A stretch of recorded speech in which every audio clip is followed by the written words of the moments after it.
لقمان حکیم بچی ته یا بنی لا یکن الدیک اکیس منک بچی بانګی دي ستانه خیر نشي فانه یوقظک للصلاه وانت نائم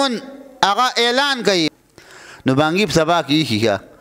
او کتابونه لیکي په ټول مخلوق کې ناسک خوب دا د بانګی دی په نری ډکی باندې ناسې چې ټوخی وکړي سترګې راوچتېږي او زمونږ استاد خوب که د دې نه کڅۍ له چا د کټ سره راویوړي وایي زه وده وم ته ودی